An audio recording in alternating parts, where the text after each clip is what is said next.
안녕하십니까, 레필입니다. 5월 7일 실전 투자 종목 리뷰 하도록 하겠습니다.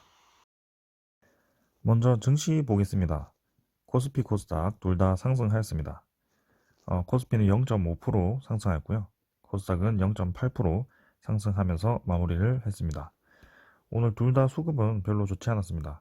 코스닥은 외국인과 기관이 매도를 하였고, 코스피는 외국인 위주로 매도를 좀 하였지만 기관 매수세가 들어오면서 이렇게 상승을 하였습니다. 오늘도 마찬가지로 실적주 위주로, 실적 회복주 위주로 상승을 좀 하였고요.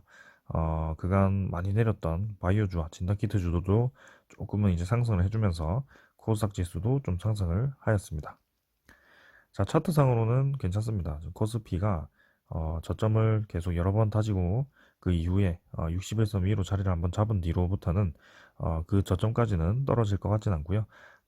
조금 좋지 않게 쌍봉 찍고 내려왔다가 다시 한번 고점 돌파를 위해서 3200선 근처까지 주가를 밀어놓은 모습입니다. 그래서 지금 코스피의 대장주인 삼성전자가 약세를 보여서 생각보다 힘차게 나가지는 못하고 있습니다만, 지금은 횡보장이지만 확실히 다시 한번 고점을 돌파하기 위해서 좀 준비를 하고 있는 듯한 모습입니다. 제가 지금 자료는 준비 못했지만 고객 예탁금이 제가 이전에 공매도 전에 좀 많이 빠졌다고 얘기를 드렸었는데, 다시 한번 고객 예탁금이 크게 증가를 하였고요. 지금 다시 한번 주식으로 돈이 좀 모이는 모습이 보이고 있습니다. 그래서 한번 3200선 한번 돌파해보지 않을까라는 생각을 해보네요. 자, 그 다음에는 코스닥이고요. 코스닥도 다행히 공매도 공격을 너무나도 강하게 받았습니다만 꼬리 받치면서 반등을 좀 시작했고요. 21선이 떨어지기 전까지 바로 V자로 올리기는 조금 힘들지 않을까라는 생각을 해봅니다. 그래서 코스피보다는 오히려 먼저 이제 나가긴 했습니다만 확실히 공매도에 취약한 이 지수 코스닥입니다. 그래서 코스닥보다는 코스피가 이제는 투자하기에 좀 더 좋아 보이지 좋지 않겠나라는 생각을 해보고요. 실적이 좋아서 주가가 급등을 하더라도 어떤 기사를 통해서 공매도 세력의 그런 수단이 돼버리면 언제든지 주가를 폭락시킬 수 있는 지수가 코스닥이기 때문에 거기에 대해서는 항상 경계를 하시면서 대응을 하시면 되겠습니다. 자, 그래서 지금 타이밍에서는 슬슬 이제 반등이 나와야 될 주봉인데요. 코스닥도 일단은 외국인과 기관이 막 들어오는 모습이 아니라서 좀 더 지켜보도록 하겠습니다. 그래서 매도를 계속 이어가는 모습이라 조금은 이제 수급이 좋게 들어와야 될 것 같은데요.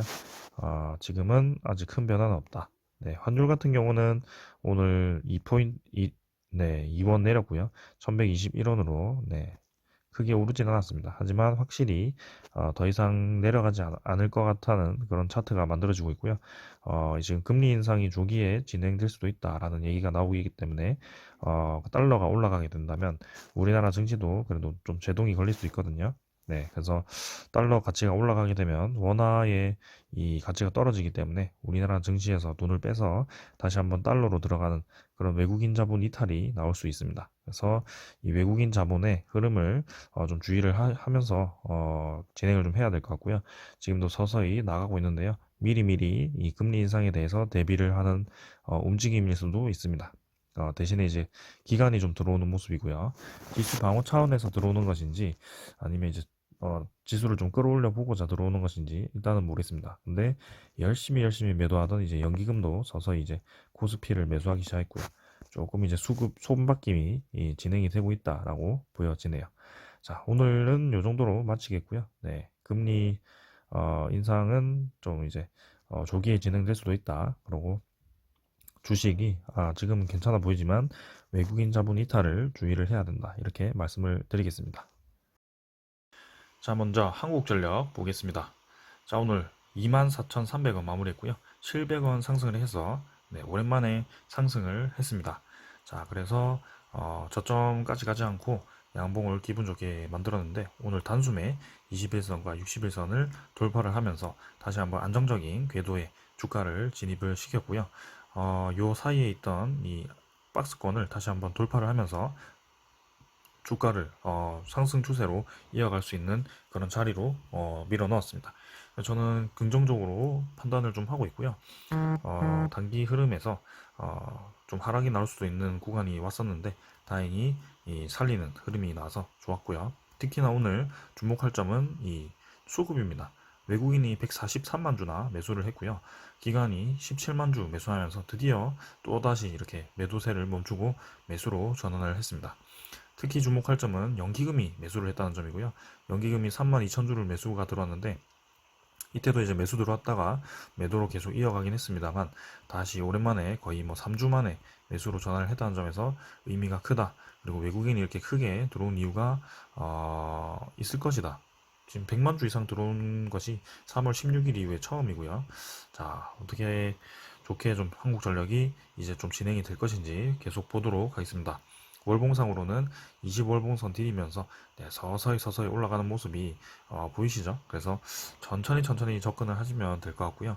한국전력 같은 경우도 배당을 주고 올해도 이제 배당금이 작년처럼 1,200원까지는 안 나오더라도 어느 정도 나올 거기 때문에 배당금을 좀 기다리면서 천천히 기다리셔도 될 것 같습니다. 그래서 이 종목은 바로 수익을 얻기보다는 좀 무거운 종목이다 보니까 천천히 접근하시는 게 좋을 것 같고요. 특히 전기세 개편이 이제 진행이 될 거고 앞으로 있을 원자력 주가 수주에도 한국전력 그다음에 해상풍력에 대해서 그 풍력에너지에 대해서도 한국전력이 사업을 진행을 하고 있기 때문에 거기에 대해서 이제 시너지가 나기 위해서는 조금 더 시간이 필요하다. 그래서 한국전력도 천천히 이제 움직여 보지 않을까라는 생각을 해봅니다.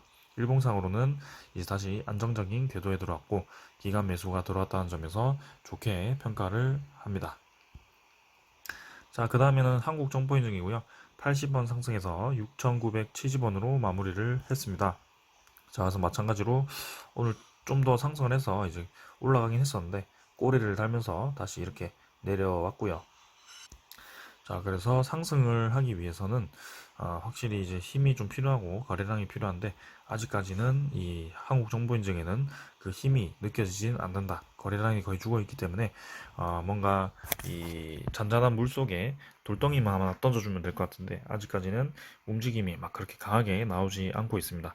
자, 그래서 요때와 같은 상승이 나오기를 계속 기다리고 있는데 지금 뭐 거의 한 두 달째 소식이 없어가지고 일단은 계속 저는 리뷰를 하고 있긴 하거든요. 그래서 여러분들과 함께 하고 있긴 한데 실제로 이 한국정보인증이 저는 이 분야가 괜찮다고 생각을 하거든요.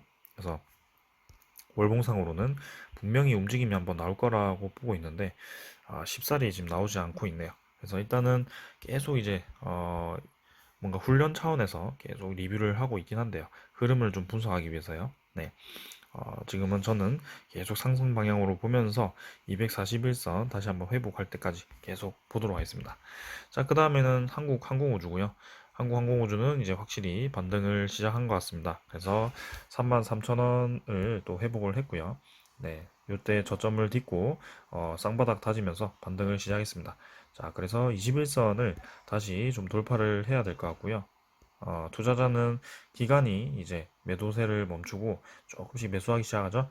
외국인이 좀 매도를 하는데요. 그래도 기관 매수가 들어왔다는 점에서 좋게 생각을 하고 있습니다. 그래서 우주산업 테마들이 다시 살아나고 있거든요. 그래서 지금 주봉도 딱 쌍바닥 지점에서 양봉을 띄웠기 때문에 저는 한국항공우주 지금 요쯤에서 이제 하락을 멈추고 다시 상승 준비를 할 것으로 생각이 됩니다. 바로 이제 V자로 올라가기보다는 조금 이제 시간을 가지면서 갈 수도 있을 것 같고요. 한국항공우주는 장기적으로 저는 접근을 하시라고 말씀을 드리고 있습니다. 그래서 저점 부근에서 이제 좀 올라가고 있다 보니까 이제는 좀 올라갈 때가 되지 않나라는 생각을 해봅니다. 자, 그 다음은 두산이고요. SCI 평가 정보네요. SCI 평가 정보고요. 85원 올라서 4,250원입니다. 자, 그래서 이것도 마찬가지로 어느 정도 이제 저점 라인을 만들고 다시 한번 상승을 준비를 하는 모습이고요. 외국인 투자자가 네, 계속 이제 매수를 하다가 어느 정도 이제 좀 2주, 3주 정도는 큰 움직임이 없었습니다. 근데 지금 다시 이 저점을 만들고 어떻게 움직일 것인지 지켜보면 될 것 같고요. 241선을 바로 회복을 하느냐, 마느냐, 거기에 대해서 좀 주목을 하시면 되겠습니다. 그래서 보안주들이 지금 전체적으로 좀 재미없게 진행이 되고 있습니다. 지금 백신 여권 이후로는 큰 이슈가 없이 진행이 되고 있는데, 한번 충분히 기다려 볼 만한 그런, 이 테마라고 생각을 하고요. SCI 평가 정보와 한국정보인증은 계속 보도록 하겠습니다. 그 다음은 두산이고요. 두산도 600원 상승해서 65,300원 올랐습니다. 그래서 두산도 한참 이제 재미없는 구간이 있었습니다. 그래서 요때를 이제 계속 리뷰를 제가 해왔고, 사실은 요때부터 4만 얼마 때부터 이제 리뷰를 제가 시작해서 여러분들과 함께 진행을 해왔는데요. 요때 이제 계속 이제 상승을 맛봤고 다시 한번 하락 추세까지 경험을 하고 재차 이제 올라왔던 그런 흐름까지 다 이제 리뷰를 해왔습니다. 그래서 지금 상황에서는 이전처럼 다시 떨어지기보다는 완벽하게 이제 두산이 턴어라운드를 저는 진행했다고 보고 있고 481선 딛고 추가로 더 상승을 할 수 있다라고 생각을 합니다. 그래서 월봉으로는 확실히 턴어라운드를 했고요. 지금 두산 같은 경우는 두산 그룹주 중에서는 제일 강하게 지금 상승을 하고 있습니다. 두산 밥캣과 함께요. 일단은 기관 투자자가 매수가 계속 들어오다가 조금 이제 쉬어가는 타임이긴 한데요. 기관이 매수를 들어오면 확실히 두산이 올라간다는 것은 사실입니다. 그 다음에 외국인도 요즘 심심치 않게 계속 매수를 하고 있다 보니까 드디어 이제 두산이 대세 상승을 시작하는 것이 아닌가라는 생각을 해봅니다. 자, 그래서 오늘 리뷰는 이 정도로 마치겠고요. 지금 보유 종목 다 보았습니다. 그래서 두산그룹이 확실히 이제 강하게 진행될 가능성이 높고요. 한국전력도 지금 심상치 않게 외국인 수급이 들어왔고 기관 매수로 전환을 했다. 한국항공우주는 이제 다시 한번 상승 추세를 이어가기 위해서 자리를 좀 만들고 있고요. 나머지 보안주들은 아직까지는 좀 더 시간이 필요하겠다라고 정리를 드리겠습니다. 자, 오늘은 이 정도로 마치겠고요. 다음 주 또 좋은 장으로 뵙겠습니다. 감사합니다.